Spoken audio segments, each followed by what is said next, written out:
America ने खुद ने वहां पर बैन कर रखा है कि जितने आतंकवादी वहां बड़े बड़े संगठन हैं, और उसी मुल्क को वो आतंकवाद का जो सपोर्ट करते आए हैं उनको शांति का दूत बना रहे हैं। शांति के टेबल पे बैठने की बात हो तो उनकी निगाह जो है भारत की तरफ होना चाहिए।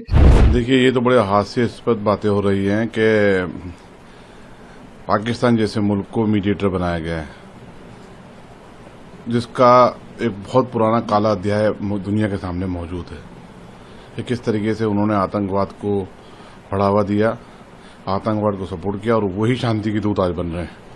तो इससे पता लग सकता है कि अमेरिका कैसे लोगों का सहयोग मांग रहा है, इनकी नीयत शुरू से ही खराब रही है।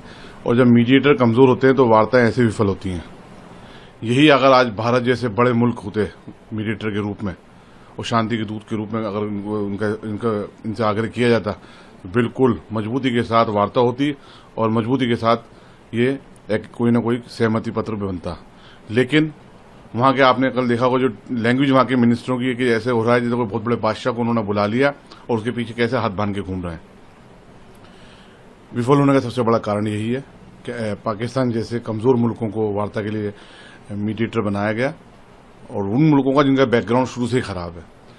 और हम तो उम्मीद थी कि लेकिन फिर भी कि ये वार्ता किसी तरह सफल हो जाए, क्योंकि पूरी दुनिया इस युद्ध से मुतासिर हो रही है। पूरी दुनिया को एक तरह से युद्ध में झोंक दिया गया था अमेरिका और इजराइल जैसे मुल्कों ने। लेकिन उम्मीद है कि अब देखिए आगे क्या होता है, कि वार्ता विफल हो चुकी है, किस तरह आगे बढ़ते हैं। आतंकवाद को पनाह देने वाला शांति का दूत, बिल्कुल आतंकवाद को पनाह देने वाला। और ये हम नहीं कह रहे हैं, दुनिया जानती है कि जितने बड़े बड़े आतंकवादी संगठन है वो सारे वहीं एग्जिस्ट कर रहे हैं। यूनाइटेड नेशन के अंदर बाकायदा इसका रिकॉर्ड मौजूद है। अमेरिका ने खुद ने वहां पर बैन कर रखा है कि जितने आतंकवादी वहां बड़े बड़े संगठन हैं, और उसी मुल्क को वो आतंकवाद का जो सपोर्ट करते आए हैं उनको शांति का दूत बना रहे हैं। वो कैसे हो सकता है? भारत जैसे शक्तिशाली देश से अगर आग्रह किया जाता तो भारत हमेशा शांति का पक्षधर रहा है। भारत ने हमेशा कहा है कि वार्ता टेबल पर होनी चाहिए, युद्ध के मैदान में नहीं होना चाहिए।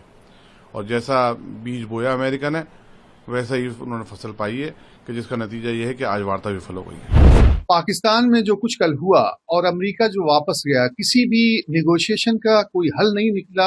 ये तो होना ही था, क्योंकि जंगबंदी का अगर जंगबंदी कोई करा सकता है वो सिर्फ एक मुल्क है, वो है भारत।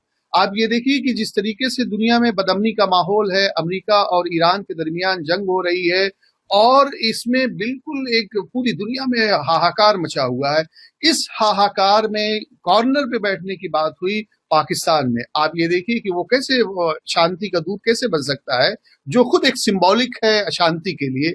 मैं समझता हूं कि ईरान और अमेरिका को चाहिए कि आगे जब कभी बैठने की बात हो, जब कभी मध्यस्थता की बात हो, कि किसी शांति के टेबल पे बैठने की बात हो, तो उनकी निगाह जो है भारत की तरफ होना चाहिए। क्योंकि हमारे प्राइम मिनिस्टर ने, वजीर आजम नरेंद्र मोदी साहब ने पहले दिन यूनाइटेड नेशन में ये बात कही कि हम बुद्ध के मानने वाले हैं, हम कभी भी युद्ध को कहीं भी प्रमोट नहीं कर सकते, ना ही हम उसका फेवर कर सकते हैं। क्योंकि हम पूरी दुनिया जो है हमारे लिए एक इंसानियत का गहवारा है, और इंसानों की हमारे सब लोग भाई हैं। लिहाजा जब सब भाई हैं, अगर किसी का भी खून कहीं भी बहेगा तो तकलीफ हमें होती है। ये सिर्फ संस्कृति और तहजीब हमारे मुल्क हिंदुस्तान की है। लिहाजा आगे कभी बैठना हो, जब कभी किसी कॉर्नर पे बैठना हो और जंगबंदी के टेबल पे बैठना हो, मध्यस्थता के टेबल पे बैठना हो, तो भारत की तरफ आइए और पहले दिन मध्यस्थता के टेबल पे बैठकर यकीनन जंगबंदी का ऐलान होगा और वहीं से शांति का मैसेज भी जाएगा और शांति वहीं से स्टैब्लिश भी होगी।